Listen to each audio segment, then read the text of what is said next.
What is good, YouTube? Welcome back to the channel. It's your boy Maha back again with another video. And tonight we are gonna hop into a little update video for the Chaser. I have a good amount of mods done to it so far within the past couple months of ownership. So we're gonna hop straight into what I've gotten done. A little update for y'all. So without further ado, let's hop right into it. And also, if the video looks kind of different, I am testing out this new DJI Osmo Pocket 3 I picked up. We're gonna hop into this video and we're gonna see how it looks. So if y'all like how it looks or any kind of comments, just drop it down in the comment below and let me know how y'all like this footage. If y'all can see it in the shadow there, y'all can actually see that's kind of how it looks. But yeah, it's pretty small and discreet. But let's hop into the mod list. All right, so hopping into, we'll start off with the rear cosmetic first. We'll do all the cosmetics. I really didn't even touch any engine stuff anyway, so basic cosmetics I've been doing so far. So hopping straight into it, we did do upgraded LED tail lights. These are the S2 style. Like I said in my previous video, if you look at when I first got it, S1s have a little bit more of like a stripe in the middle of the tail light itself where the blinker and reverse light is, but the S2s kind of have a little bit more subtle look. The red, the bottom half is red, and then the blinker and reverse light is at the top. And then it has, the classic, JDM style circle tail lights as well. So I really like that. Staying to the rear, we did do the upgraded LED license plate light. It did come with those ugly halogen lights that you could barely even see the lights. So again, adds a little bit more, a little more style to the car on the rear end. But that's basically it for the rear end. Body kit is gonna be coming soon, so it's gonna be looking a lot better once we finally get that kit on. But now moving on to suspension and wheels. For suspension, we did the classic BC Racing coilovers. I did go with the extremes, so they dropped the car pretty aggressively, not gonna lie, especially from stock. This car came monster trucking, I'm not gonna lie. Like I could really go off-roading with the stock height on this car, but yeah, we did the the BC Racing coilovers. No complaints on them so far. Put a good amount of miles on it, so I should say they pretty much broke it in. So I'm gonna have to be doing a alignment soon. Kind of overdoing their alignment, so I'm really gonna have to do that within the next couple of days, weeks here. So that's it for suspension. And then the wheels, we did Kanze tandems. Love this, this style wheel. Keeps that 90s JDM kind of look going here. Yeah, man, the sizes are, I believe, are 19 by 9.5 plus 22 all around. I've been doing a lot of research before I even started looking for wheels. Been doing a lot of research when I was looking for these wheels, and this kind of is the go-to setup on a Chaser body. So, and I can see why. It's basically like, this is as flush as you're gonna get. So this is basically the fitment I'm trying to go for. Rear could maybe use a spacer, push it a little closer to the fender, but overall, the way it sits right now, it's perfect for me. And hopping into the front end of the car, we're gonna start with the obvious full carbon fiber hood, bonnet, whatever you want to call it. But this did come from Japan, and it is part of the body kit that I do have coming for the car. So this is the first piece y'all are getting to see on the car of the body kit. A little sneak peek of what's to come later on. But so the hood actually came with the front grille as well, blacked out mesh. Yeah, big shout out to my neighbor Armando. Appreciate you, brother, for painting this front grille for me. It did come primed already, so all he had to do was just basically sand it down and put a fresh coat of gloss black on it, and it came out pretty good, man. Appreciate you, brother. Makes the front end look a lot more aggressive. And then just wait until we get that front bumper from the body kit on it, then y'all will see what the look I'm going for this car. But you can kind of get a little sneak peek of what it's looking at right now. But yeah, man, so that's it for the hood and grille. Headlights, we did believe these are last fit LEDs, but the bottom yellow fogs are from Oxedo. And also, you can't really see it, but there is like a secondary light within the headlight itself. In camera, it basically looks the same, but yeah, this is another mode. This is not actually the headlights itself, but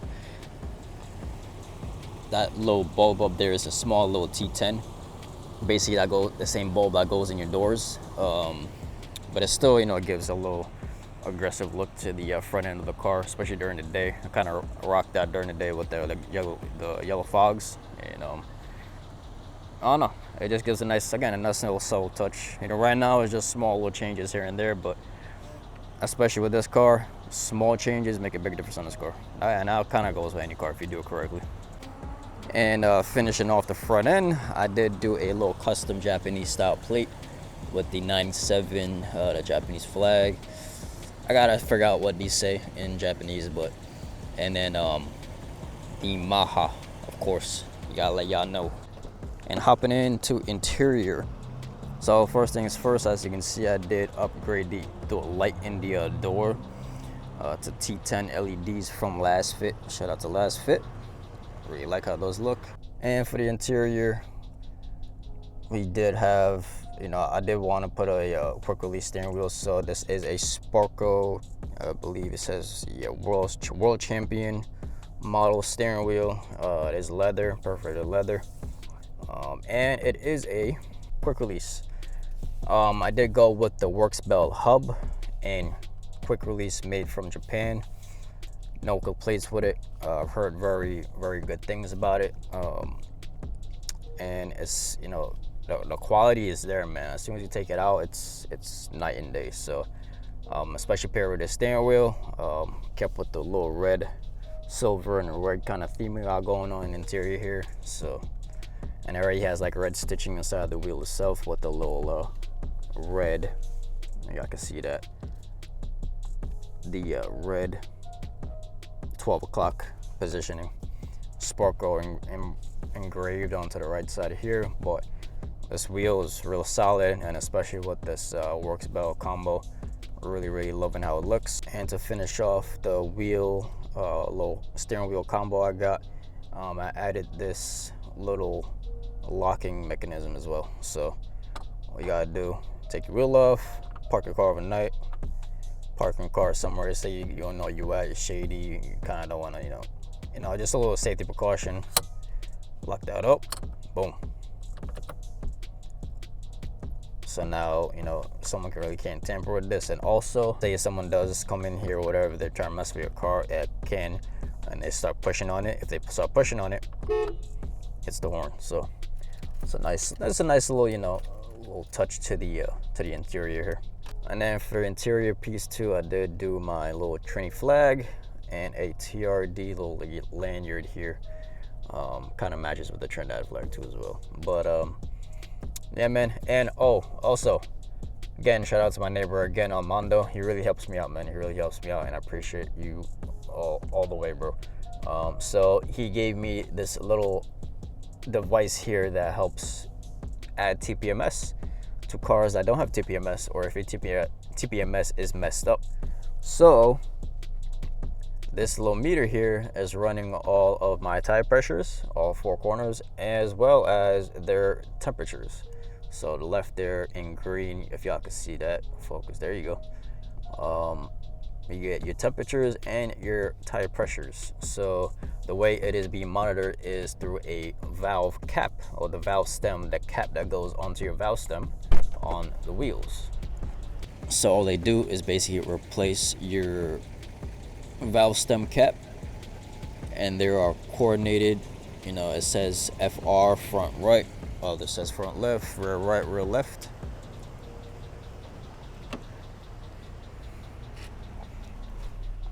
And everything shows up here. I did test it, it is accurate. I added air the other day and stopped it at like around 30 psi, 32 psi, and it was spot on. So if y'all need this, definitely recommend it. I'll try to put the link in the description below to the one that he bought me. But again, appreciate you, brother. This is really just a lifesaver, because you don't want to really drive around blind and not knowing your tire pressures, because that's the last thing you want. Is you start driving and you can't drive no more. The car is like you're running on a room. So very, very helpful little device here. Appreciate you again, Mondo. Thank you so much. Yo, this face tracking thing is crazy. Especially like, yo, let me know how y'all like this camera, man. I might actually use this camera a little bit more often than I thought I was gonna use it for, because my main goal with this camera was just B-roll, cinematic shots, and rollers. Seen a lot of rollers already. Did some test footage. You found me on Instagram. You kind of already saw it already. But I will, actually in my last couple of videos too, what I did with the behind the build series, all the B-roll on the Porsche video I did with this camera, and all the rolling shots I did on the Toyota Supra video was on this camera. So very impressive, this camera, especially for the price point, and the size of it is crazy, and it's so discreet. Like, honestly, for vlogging in person, I would definitely recommend this camera. So yeah, man, this tracking feature is tripping me out, sorry. But yeah, man, so if y'all rocking with the content so far, if y'all rocking how the Chaser's looking, drop a comment down below. Future plans we got coming up for the Chaser would be body kit, finish off the body kit, and start hopping it into performance stuff.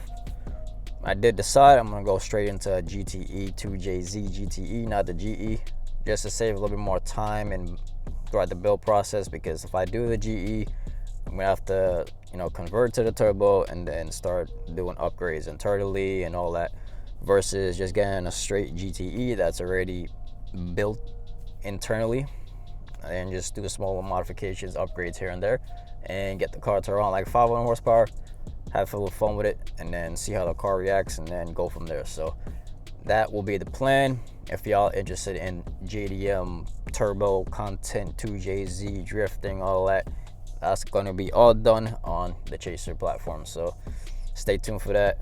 Appreciate all y'all support so far, and always remember, man, repetition creates precision, y'all. Let's go.